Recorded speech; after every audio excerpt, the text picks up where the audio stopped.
Hey boys, it's me again. And I was thinking maybe we would continue with Pirate Bob and Yellow Jack. What do you think? So go get your book. Pirate Bob. Okay, Pirate Bob. His earring. His scar on his nose. And we'll continue. And this is the page you want to be at. This is where we left our story. See? Yep. With the pirate ship on one side and the other pirate ship. That's the page you need to go to so we can start our story, okay? If you remember last time, we found out that Pirate Bob's nose itches when he knows a gold's near. And it hurts when there's people that are out to catch him. But they're out to catch him because he's out to steal gold. That's just crazy. Anyway, so here we go. If you got your story, get your book, sit down with one another, get to the right pages, we'll continue, okay? So here we go. The pirates sail closer to the ship, a galleon. That's bigger than a normal ship. Bob and Jack now stand by a cannon and await the captain's orders. Uh-oh, they're going to shoot on him. They will shoot one shot over the bow.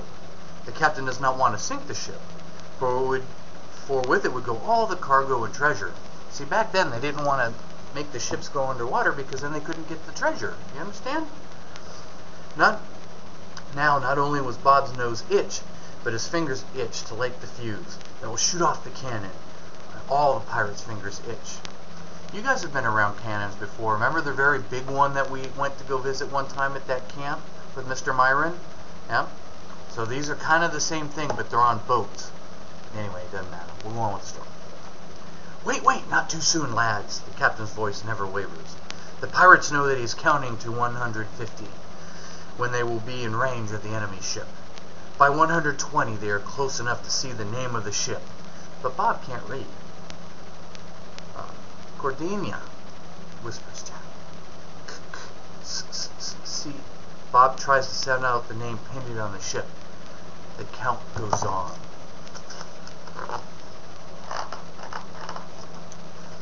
148, 149. Bob and Jack count together under their breath. Fire! Shouts the captain. Ready with the grappling hooks.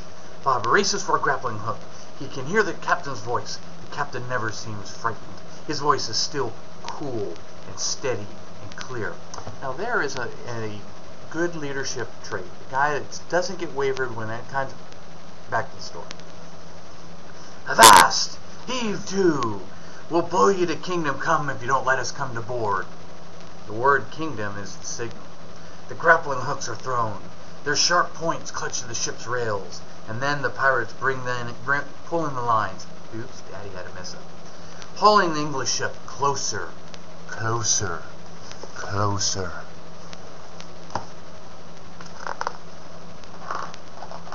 Righto! This is the captain's code word for board the enemy. Elaine seems excited too. She flutters her wings and tweets. That's not very, exciting, is it? Bob forgets the ache in his nose. He has only one thought, one purpose. To cut the steering cables. And to cut anything, anyone, between him and the steering cables that leads to the wheel to the rudder. This will cripple the ship. This will earn Bob his share of the treasure. Pirate Bob is an expert at wrecking wheels and rudders. He is fast. He is exact with his cutlass. He leaps over the rails. Others swarm aboard about him. They carry daggers, pistols, and hand grenades, made by filling old bottles with gunpowder. They didn't really have hand grenades like they did back in, now with the army and stuff.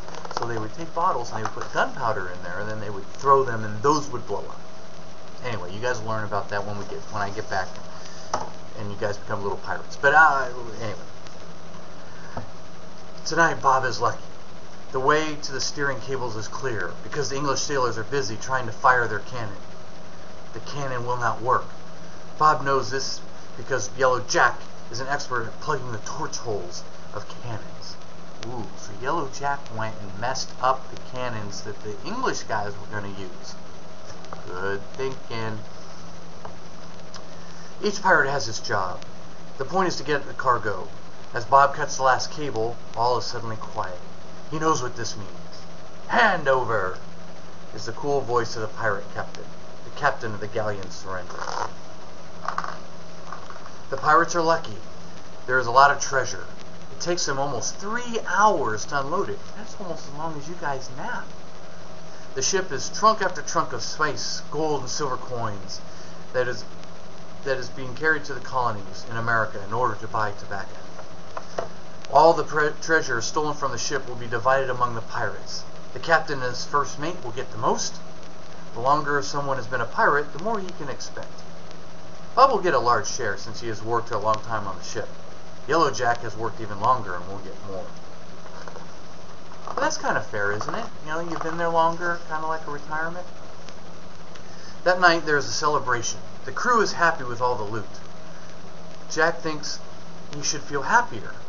He has lots of loot now, but not as much as Yellow Jack. While he slurps his soup and chews a chunk of turtle, he tries to think of ways to ask Yellow Jack politely about his map and treasure. But he is afraid that he will lose a friend. This is a true dilemma. See them all having a good time. Bob thinks that he will keep on pirating for a few more years and get enough treasure of his own to bury someplace. He hopes that this will happen soon because being a pirate is dangerous work. You can almost get your nose cut off or lose a leg like Peggy, the Spanish pirate. Or you can start to turn yellow like Yellow Jack. Even if none of those things happened, you might be hunted down, captured, and hanged. After all, pirates are outlaws. We gotta remember that, guys. Pirates, they're fun, they have cool clothes and all that, but in the end, they're not good guys. But that's okay. Just one more ship, Bob thinks. One more Spanish galleon out there. A few pounds of pearls, 3 or 4 silver, 20 of gold, maybe a few emeralds. Then he thinks, I'll bury my treasure and go out and look for friends. Real friends who will like me not because they think I have buried treasure, but because of who I am. Plain old Bob with the scar on my nose and a ring in my ear. Then Bob tells himself, I'll be happy.